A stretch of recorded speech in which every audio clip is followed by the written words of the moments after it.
இந்த வைஷ்ணவிக்கு வந்து முதல் ஓட்டு உரிமை இருக்கானே தெரியல. மரியாதைக்குரிய மக்கள் விரும்பும் முதலமைச்சர் விஜய் அவர்கள் மேல ஒரு கம்ப்ளைண்ட். சில்லற காசு, செல்லா காசு, வைஷ்ணவி. இது என்ன ஏத்துக்க முடியும்? மரியாதையோட பேசு. என்ன மரியாதை? நான் கேக்குறேன், சிவாஜி கிருஷ்ணமூர்த்தின்னு ஒருத்தர் இருக்காரு தெரியுமா? எச்சச்சோருன்னு பேசுறாரு. எங்களை பார்த்து நடவடிக்கை எடுத்தாங்களா? உங்களை தலையில என்ன வச்சிருக்கீங்கன்னு கேக்குறாரு. அது எப்படி இஸ்லாமிய வந்து ஒரு கொச்சைப்படுத்துற மாதிரி? நான் தலையில என்ன வச்சிருக்கிறேன்? நீ தொப்பி போட்டு வந்து விஜய் அவர்களுக்கு பேசுறான்னு சொல்றேன்னா, அப்ப நீ வந்து பாத்தீங்கன்னா திமுகவுக்கு வாடகை வாய் வந்து கூஜா தூக்குவ, பத்திரிகையாளர்னு பேர் போட்டுக்குவ. இந்த மதவாதத்தை வைத்து அரசியல் செய்யறது முட்டாள் பாஜக ஒண்ணு, இந்த மதவாதத்தை வச்சு அரசியல் செய்யறது திமுக ஒண்ணு. இதை வச்சுதான் வந்து அரசியல் செய்வாங்க.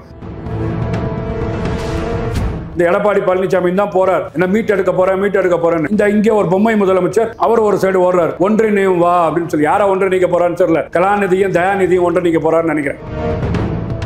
விஜய் அவர்கள் வந்து ஜனநாயக அப்புறமா ஷூட்டிங் எல்லாம் நிப்பாட்டாரு. ஆனா திமுக பாத்தீங்களா ஷூட்டிங் ஆரம்பிச்சுட்டாங்க. தாவேகா துண்டை கீழே போட்டு திமுக துண்டை போடுறதும், திமுக துண்டை போட்டு கையில உறுப்பினர் கார்டு கொடுத்து கிழிக்கிறதும். என்னடா இதெல்லாம் மக்களுக்கு தெரியாதா?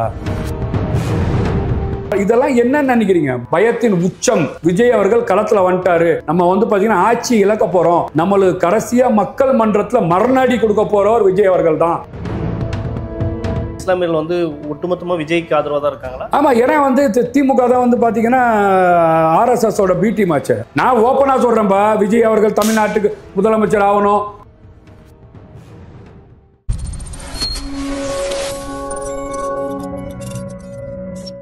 கலர் கண்ணாடி வாய்ஸ் நேயர்களுக்கு வணக்கம். இன்று நம்மோடு இருப்பவர் முஸ்தபா, தாவேகா ஆதரவாளர். வணக்கம் சார். வாழ்க சார். சொல்லுங்க சார். இப்போ பார்த்தீங்கன்னா நேற்று இந்திரகுமார் தேரடிக்கும் உங்களுக்கும் ஒரு காணொலியில் வந்து ஒரு சர்ச்சையாச்சு. வந்து இஸ்லாமியர் அவதூறுப்படுத்திட்டாருன்னு சொல்லி நீங்கள் அறிக்கை கூட விட்டுருந்தீங்க. என்னதான் சார்? இல்லை, என்னன்னு கேட்டிங்கன்னா சார், இந்திரகுமார் தேரடி வந்து பார்த்தீங்கன்னா எப்பவுமே வந்து பத்திரிக்கையாளர்னு போட்டுக்குவாப்புல. ஆனால் வாடகை வாய் வந்து திமுகவுக்கு தான் செம்பு தூப்பார், திமுகவுக்கு தான் கூஜை அடிப்பார். இது தெரிஞ்சது. இப்போ நவீன காலத்தில் வந்து பார்த்தீங்கன்னா யார் யாருக்காக பேச வரேன்? இப்போ நான் வந்து என் பேர் முஸ்தபா, நான் ஒரு தமிழ்நாடு முஸ்லீம் லீக் பார்ட்டி வச்சுருக்கிறேன். நான் யாருக்காக பேசுகிறேன்? தாவேக்காக பேசுகிறேன், விஜயோட ஆதரவாளர். நீங்கள் இப்போ என்னென்ன அறிக்கைப்படுத்துறீங்க? தாவேக் அப்படி நீங்கள் வந்து பார்த்தீங்கன்னா இந்திரகுமார் தேரடி திமுகன்னு போட்டு உட்காந்துடணும், பிரச்சனையே வராது. திமுகப்பா அவங்க கொள்கையை பேசுகிறாங்க, திமுக கொள்கையை பேசுகிற யூபி 200 மாதிரி நீங்கள் எதுக்கு வந்து பார்த்தீங்கன்னா வாடகை வாயை வச்சுக்கிட்டு?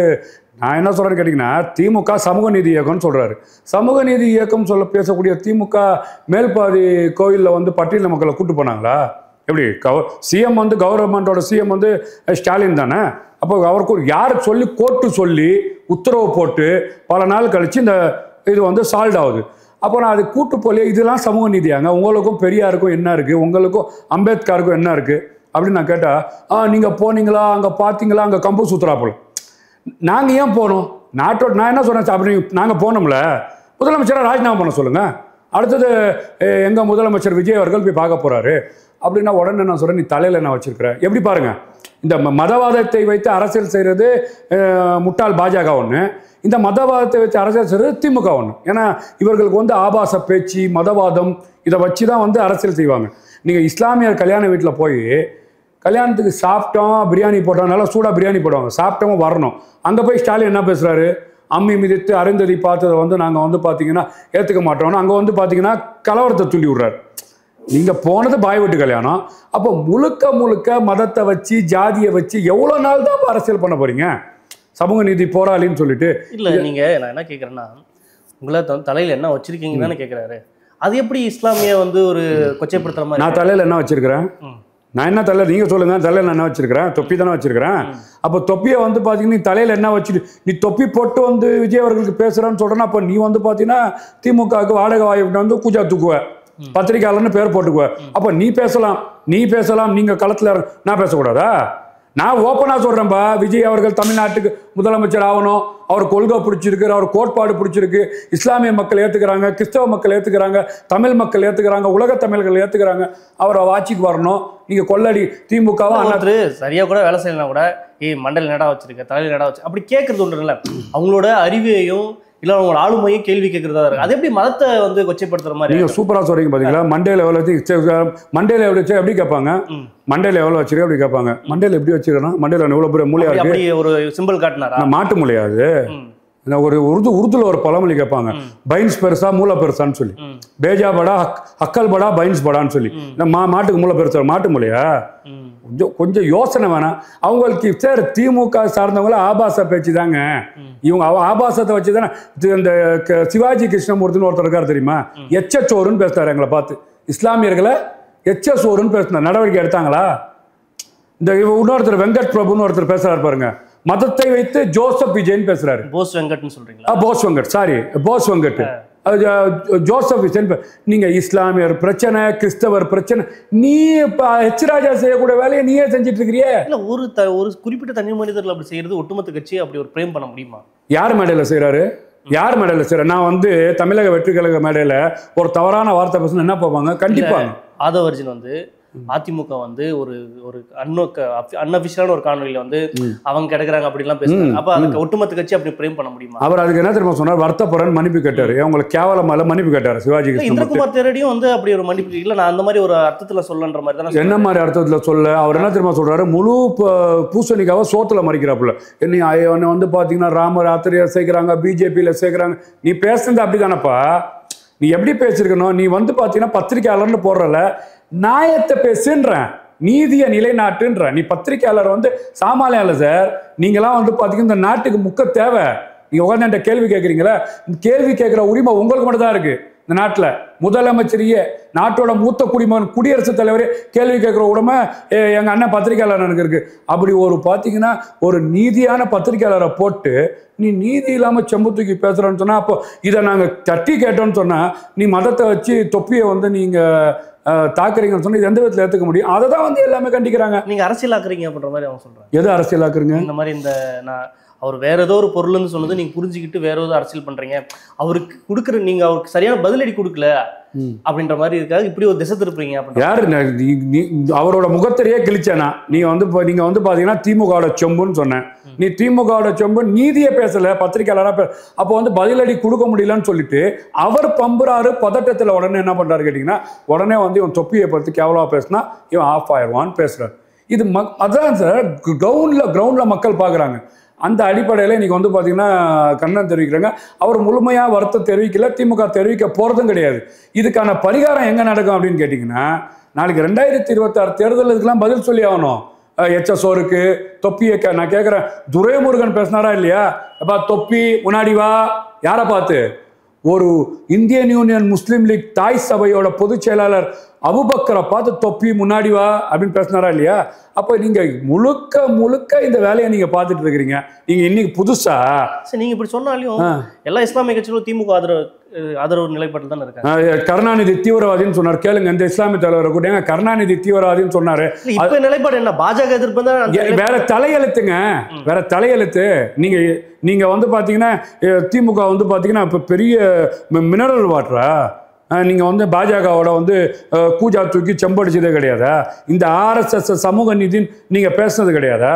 ஒவ்வொரு வீட்லையும் போய் நீங்கள் ஆர்எஸ்எஸ் நல்ல கொள்கையில் இருக்குன்னு சொல்லி பிரச்சாரம் பண்ண வேண்டிய வேலையை உங்கள் தலைவர் கருணாநிதி கொடுக்கலையா? இதெல்லாம் இப்போ என்ன நிலைப்பாடு தான் பார்க்கணும். அது இப்போ நிலைப்பாடு தான் 2026 நிலைப்பாடு தான் நீங்கள் பார்க்கணும். ஏன்னா எடப்பாடி பழனிசாமி முழு சந்திரமுகி, அவர் பாஜக. பார்த்தீங்கன்னா விஜய் கூட வந்து மோடியை சந்திச்சிருக்காரு, அது ஒரு அரசியலாக்கலாமா? புரியல. விஜய் கூட மோடியை சந்திச்சிருக்காரு, அது ஒரு அரசியலாக்கப்படலாமா? அப்படியே வந்து மோடி ஆதரிச்சேன்னு சொல்லலாம். ஜெயலலிதா அம்மா கிலாரி கிலிட்டனை சந்திச்சாங்க, அவங்க அந்த கட்சியில போய் சேர்ந்தாங்கன்னு சொல்லுங்க. நீங்க அந்த 90கள்ல அதான் சார், நீங்க அப்படி சொல்லுங்களேன். என் போன வாரம் போய் வந்து பாத்தீங்கன்னா எடப்பாடி பழனிசாமி ஸ்டாலினும் மாத்தி சந்திச்சாங்க. ஏன் அவர் அரசியல் இயக்கத்தை ஆரம்பிக்கிறதுக்கு முன்னாடி சந்திச்சாரு. விளங்குதா உங்களுக்கு? இப்போ வந்து பாத்தீங்கன்னா கொள்கை ரீதியாக பாஜகன்னு சொல்றீங்க. நீங்க அதை தான் சொல்றேன். எதை நீங்க திணிக்க பாக்குறீங்க? நீங்க வந்து அதிமுக பாஜகவோட கூட்டணி, திமுக ஆர்எஸ்எஸோட கூட்டணி, 2 பேரும் கூட்டணி வச்சுட்டு இந்த 2 பேருமே நாட்டுக்கு அப்புறப்படுத்த வேண்டும், 2 பேருமே அயோக்கியம்பா அப்படின்னு மரியாதைக்குரிய விஜய் அவர்கள் பேசுறத வந்து நீங்க எதை வந்து நெகட்டிவா செட் பண்ண வரீங்க? அதை தான் வந்து ஏத்துக்க முடியாதுன்னு சொல்ல வரேன். நான் உங்களையும் சேர்த்து தான் சொல்றேன். என்ன செட் பண்ண வரீங்கன்னு தெரியல. இல்ல நான் செட் பண்ண வரல, உங்களோட கேள்விகள் தான் நான் எழுப்புறேனே தவிர எனக்கு தனிப்பட்ட கருத்தும் தனிப்பட்ட எந்த கட்சி சார்பும் கிடையாது. தாவே கூட அடுத்த நிலைப்பாடு எப்படி இருக்கும்? மாநாடு பணிகள்லாம் எப்படி போயிட்டு இருக்கு? சூப்பரா போயிட்டு இருக்கு. தாவே கூட நிலைப்பாடு என்ன? மக்கள் விரும்பும் முதல்வர் வேட்பாளர் எங்க அண்ணன் விஜய் அப்படின்னு களத்துல இறங்கிட்டாரு. தமிழ்நாட்டு அரசியல் களத்துல நீங்க வந்து நாளைக்கு இப்போ 3 போட்டோவை பாருங்க, உங்களுக்கு தெரியாத என்ன இருக்கு? ஊடக போய் கேளுங்க. ஸ்டாலின் எவ்வளோ, விஜய் அவர்கள் எவ்வளோ 8 வாட்டி தோத்தாரு. யார்? எடப்பாடி பழனிசாமி. அவர் மூஞ்ச வச்சு 2 பேரும் அட்டக்கத்தியாக இருந்தாங்க. ஓபிஎஸும் எடப்பாடி பழனிசாமியும் 2 முகத்தை காமிச்சு ஒரு வாட்டி தோத்தாங்க, தனி நபராக ஒரு வாட்டி தோத்தாங்க. இவங்களெல்லாம் போட்டுட்டு யாரை முதலமைச்சர் ஆகும்னு கேளுங்க. நாளைக்கு ஒரு கருத்துக்கு நீங்கள் எடுங்க, நீங்களாம் எடுக்கணும். நீங்களாம் உண்மையை மக்களுக்கு போய் சேர்க்கக்கூடிய இடத்துல விஜய் அவர்கள் வரணும்னு மக்கள் முடிவு பண்ணிட்டான். அந்த பயம்தான் இப்போ துல்லா குதி குதிச்சுட்டு இருக்கிறாங்க. அவர் இவர் மாறி இந்த சைடு கூப்பிடுறதும், அவர் இவரை வந்து பார்த்தீங்கன்னா திமுகவில் இருக்கக்கூடிய அமைச்சர்னு என்னக்கூடிய மாண்புமிகுன்னு பேரை வச்சுக்கிறக்கூடியவங்க ஆபாசமாக பேசுவதும், இதையெல்லாம் வந்து அந்த பயத்தின் உச்சம் தாங்க. ஓபிஎஸ் வந்து விஜய்க்கு ஆதரவு தெரிவிக்கிறதா சொல்ற மாதிரி ஊடகங்கள்லாம் பேசுறாரு, அதை எப்படி பாக்குறீங்க? இல்லை, அப்புறம் வந்து பார்த்தீங்கன்னா வாழ்த்து சொல்லியிருக்கிறாரு.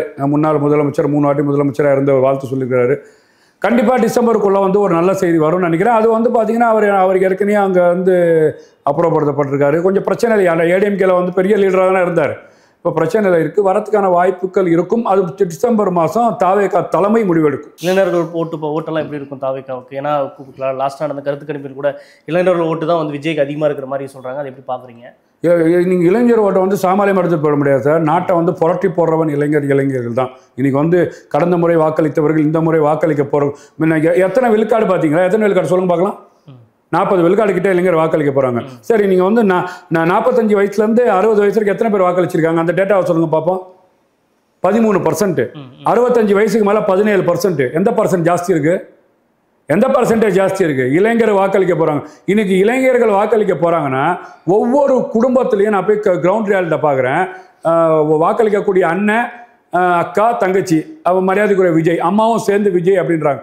அப்போ வந்து பார்த்தீங்கன்னா ஒரு தனி பெரும்பான்மை ஆட்சியை விஜய் பிடிப்பார் என்ற கிரவுண்ட் ரியாலிட்டி. இன்னும் இதுக்கப்புறமா பார்த்தீங்கன்னா 12,500 பொதுக்கூட்டம் போட போகிறாங்க. முதல் பொதுக்கூட்டம் சேலத்தில் ஆரம்பித்தாங்க. அது பொதுக்கூட்டமாக மாநாடாக தெரில. நான் பார்த்து மிரண்டு போயிட்டேன். பல இயக்கங்கள் வந்து பார்த்தீங்கன்னா அதை தான் மாநாடுன்னு கணக்காட்டுறாங்க.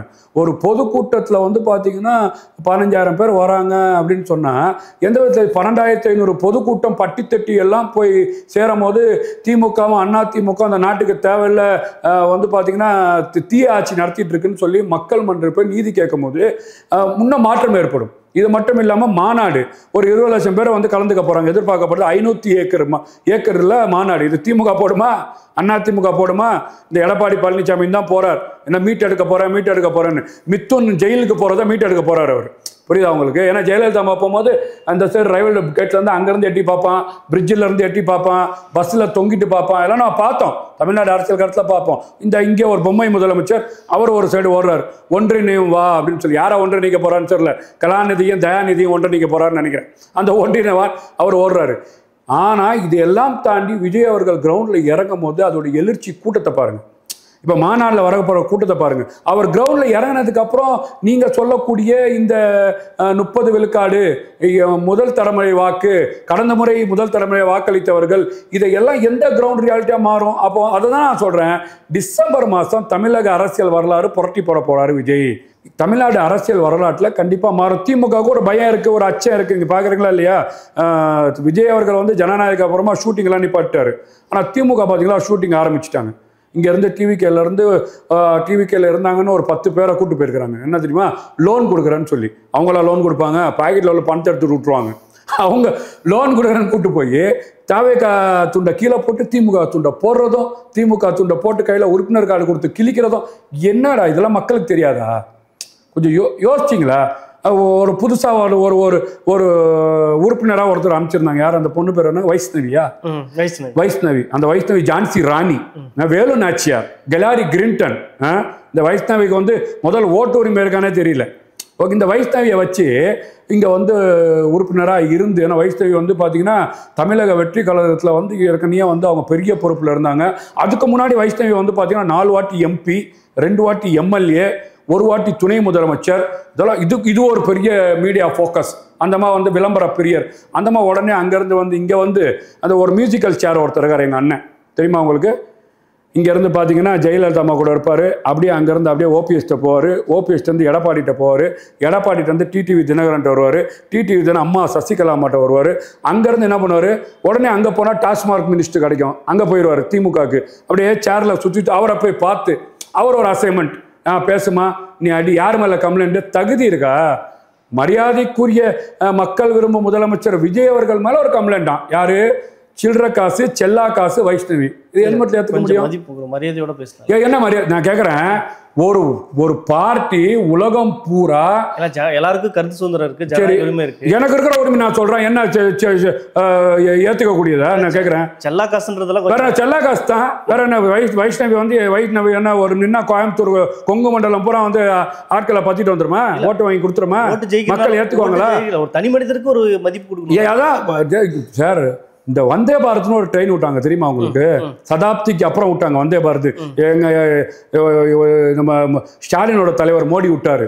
அப்படியே பாத்தீங்கன்னா 5 மணி நேரத்துல கோயம்புத்தூர் போவோம். வைஷ்ணவி 1 மணி நேரத்துல போயிடும் திமுக. அவங்க அம்மா அதுக்கு மேல வந்த 2வது நாளே திமுக போயிடும். இல்ல அரசியல் ரீதியா விமர்சனம் இது நெகட்டிவ் சார். இது வேணுமேன்னு பாத்தீங்கன்னா இங்க இருந்து கொண்டு வந்து தாவேகால சேர்ற மாதிரி சேர்ந்து இதெல்லாம் என்ன நினைக்கிறீங்க? பயத்தின் உச்சம். விஜய் அவர்கள் களத்துல வந்துட்டாரு. நம்ம பாத்தீங்கன்னா ஆட்சி இழக்க போறோம், நம்மளுக்கு கடைசியா மக்கள் மன்றத்துல மரணாடி கொடுக்க போறவர் விஜய் அவர்கள் தான். அதை பார்த்து பயத்துல இந்த மாதிரிலாம் செய்யறாங்க. இது பெருசா எடுபடாது. அடுத்தடுத்து நிகழ்ச்சிகள்லாம் எப்படி இருக்கு? விஜய் என்ன மாதிரி திட்டமிட்டுலாம் இருக்காரு? ஏன்னா அதிமுகவும் ஒரு சைடில் வேற உங்களை அலைன்ஸ் கழிச்சிட்டே இருக்காங்க. சில பேர் உங்க கட்சியிலிருந்து என்ன சொல்றது, பாஜகவோட மறைமுக ஆதரவுன்ற மாதிரியும் சொல்றாங்க. அதை எப்படி பாக்குறீங்க? இல்ல, நீங்க 2 கேள்வி கேட்டீங்க. பாஜகவோட மறைமுக ஆதரவு யார் பாக்குறா? தாவேகா சைடுல இருந்து சில பேர் சொல்றாங்க. தாவேகா சைடுல இருந்தே பாஜகவோட மறைமுக ஆதரவு அவங்க கூடுறாங்க, மறைமுகமா அழைக்கிறாங்க உங்களை பண்ற மாதிரி. சார் நான் கேட்குறேன் சார், பாஜக பாத்தீங்கன்னா தமிழ்நாட்டில் பாஜகவை நம்பி யாராச்சும் போவாங்களா? எடப்பாடி போவாரு, ஓகேவா? அவர் குடும்பத்தை காப்பாத்துக்கிறதுக்கு. ஏன்னா பாஜக கேட்டுச்சு, வா உனக்கு பாத்தீங்கன்னா ஆட்சி வேணுமா, இல்லை அதிமுக கட்சி வேணுமா, இல்லை உன் பிள்ளைக்கு ஜெயில் வேணுமா, இல்லை வீட்டுக்கு ரைடு வேணுமா, எது வேணும்னு கேட்டு, ஐயா எனக்கு வேணாங்க ஐயா, நீங்கள் ஹோட்டலில் உட்கார வைங்க, நான் கையை கட்டி உட்காந்துக்கிறேன். நான் ஏற்கனவே பார்த்தீங்கன்னா ஜெயலலிதா அம்மா கூட இருந்தவர் தான், நான் ஒத்துக்கிறேன். ஆனால் கடனுக்கு தான் நான் முதலமைச்சர் பதவி வாங்கினேன். மக்கள் அவருக்கு வாக்களிக்கல தெரியுமா? 2016 அம்மையார் ஜெயலலிதா அம்மாவுக்கு வாக்களித்தாங்க. 4.5 வருஷம் பாவம் அந்த சசிகலா அம்மா கடனுக்கு கொடுத்தாங்க. கடனு கொடுத்தோன்னா பட்டா போட்டார். யாரு? சரி, பட்டா போட்டு அதோட விட்டாரா? அந்த ஏடிங்க கொண்டு போய் பிஜேபியில் வித்துட்டார். அமித்ஷா உட்காந்துருக்கிறாரு. இங்கே பார்த்தீங்கன்னா எங்கள் தலைமையில் கூட்டணின்றாங்க. நீங்கள் என்ன சொல்லியிருக்கணும்? கொஞ்ச நேரம் எனக்கு பேச வாய்ப்பு கொடுங்க சார். நீங்கள் பேசுகிற ஹிந்தி தமிழ்நாட்டுக்கு புரியாது, நான் தமிழில் சொல்கிறேன், நான் உங்கள் கூட தான் இருக்கிறேன், எனக்கு ஓப்பனாக நினச்சி அப்படின்னு பேசணும்ல. அதெல்லாம் பேச விடாமல் பின்னாடி பாஜக கொடி பறக்குது. இதெல்லாம் நான் கேட்குறேங்க. அதிமுக தொண்டை ஏற்றுக்குவானா? இந்த அதிமுக இயக்கம் எப்படி இருந்துச்சு தெரியுமா? இந்த அதிமுக 6 வாட்டி ஆட்சி அமைச்ச இயக்கம். பாராளுமன்றத்தில் 3வது பெரிய இயக்கம் அனைத்து இந்திய அண்ணா திராவிட முன்னேற்ற கழகம். திமுகவை 13 வருஷம் வனவாசம் அமர்த்தின இயக்கம் எம்ஜிஆர் அவர்கள். அப்படி இருந்த இயக்கத்தில் நீங்கள் போய்கிட்டு பாஜக இருக்கிற எஸ்பி சேகர் வீட்டுக்கு போய் 13 பேக்கெட் பால் வாங்கி கொடுக்குறதும், குருமூர்த்தி உங்களை பார்த்து ஆம்பளையான்னு கேட்குறதும், நீலாம் போய் தர்மயுத்தத்தில் உட்காருன்னு சொல்கிறதும், கவர்னர் 2 பேரை கையை பிடிச்சி கொடுத்து அப்பா நீங்கள் கட்சியை நடத்துங்கன்னு சொல்கிறதும் எவ்வளோ கேவலம். அவரை ஒன்றுமே முடியல, வாங்கன்னு கூப்பிட்றாரு. இதையெல்லாம் தாண்டி தமிழக அரசியல் வரலாற்றில் எனக்கு விஜய் அவர்கள் பிரம்மாண்டமான வாக்கு சதவீதத்தை வச்சிருக்கிறார். அவரை மக்கள் அதுதான். எத்தனை சதவீதம் வச்சிருக்காரு நீங்க நினைக்கிறீங்க? அவர் இப்பவே 30% இருக்கு சார். கிரவுண்ட்ல இறங்கணும். இளைஞர்கள் ஓட்டு தான் அப்படி சொல்றாங்க. புரியல. இளைஞர்கள் ஓட்டு தான் அப்படின்னு சொல்றாங்க. சரி, ஒட்டுமொத்த தமிழக இளைஞர் இல்லாத ஓட்டு யாருக்குன்றீங்க நீங்க? யாருக்கு? இளைஞர் இல்லாத ஓட்டு சாராய கலத்தை மூடினேன்னு சொல்லி மூடாம இருக்கிற ஸ்டாலினுக்கு தான். நீங்க சொல்றது குட்காவை விற்க விட மாட்டேன்னு சொல்லி கடைக்கு குட்கா விற்க விடுற ஸ்டாலினுக்கு தான். எப்படி நீங்க சொல்றதை நான் உடன்படுறேன். கண்டிப்பா இளைஞர்கள் ஓட்டு இருக்கு. ஒட்டுமொத்த தமிழக ஓட்டும் எப்படி இருக்கும், எந்த சதவீதம் இருக்கும்? இல்லை சார், கண்டிப்பாக ஒவ்வொரு வீட்லையும் நீங்கள் இஸ்லாமியர்கள் வீட்லயே நான் பார்க்குறேன், களம் மாறுது. இன்னைக்கு பார்த்தீங்கன்னா விஜய் அவர்கள் வரணும். இவங்க 2 பேரையும் நம்பி நம்ம என்ன சார் இந்த தமிழ்நாட்டில் இஸ்லாமியர் நிலைமையில எப்படி இருக்கு? இஸ்லாமியர்கள் ஒட்டுமொத்தமா விஜய்க்கு ஆதரவா தான் இருக்காங்களா? ஆமா, ஏன்னா திமுக தான் பார்த்தீங்கன்னா ஆர்எஸ்எஸோட பி டீம் ஆச்சு. ஆர்எஸ்எஸ் தானே பி டீம் கூட. இவங்க பாஜகவோட ஏ டீம் ஆச்சு, இவங்க ஆர்எஸ்எஸோட பி டீம் ஆச்சு. நான் கேட்குறேன் சார், தமிழ்நாட்டு அரசியல்ல தாமரை கொடியை தூக்கிட்டு யாரு சார்? நீங்க சொல்லுங்க. கருணாநிதி தானே தூக்கிட்டு வந்தாரு, பாஜக வாழ்க பாஜக வாழ்கன்னு சொல்லி. சரி, குஜராத்ல 2000 பேரை கொத்தா கொண்டாங்க, ஞாபகம் இருக்கா அவங்களுக்கு? பல்கிஸ் பானுன்னு ஒரு பொண்ணை பாலியல் ரீதியாக கற்பழிச்சான் 11 பேர் சேர்ந்த அயோக்கியம், ஞாபகம் இருக்கா? அது என்ன பேசினார் தெரியுமா கருணாநிதி? ஐயோயோ, மோடியா சிறந்த முதலமைச்சர். யார் பேசினா? இதெல்லாம் எங்களை மறந்துடுவோமா? இதெல்லாம் நாங்கள் மறந்துட்டு எங்களுக்கு வழி இல்லை, எடப்பாடி பழனிசாமி ஆட்சியை அங்கே கொண்டு போகணும்னு நினைக்கிறாரு. சிஏவிக்கு ஆதரவாக போகிறாரு, முத்தலாக்கு ஆதரவாக போகிறாரு. இந்த சைடு பார்த்தீங்கன்னா இவங்க வந்து பார்த்தீங்கன்னா கருப்பு சட்டம், என்ஐஏ சட்டம், இவங்க வாக்கே அளிக்கிறாங்க. யாரு? திமுக வாக்கே அளிக்கிறாங்க. ஏற்கனவே இவங்க 2 பேருக்குள்ளேயே கெமிஸ்ட்ரி ஒர்க் அவுட் சார். 2 பேருமே காவி தான்.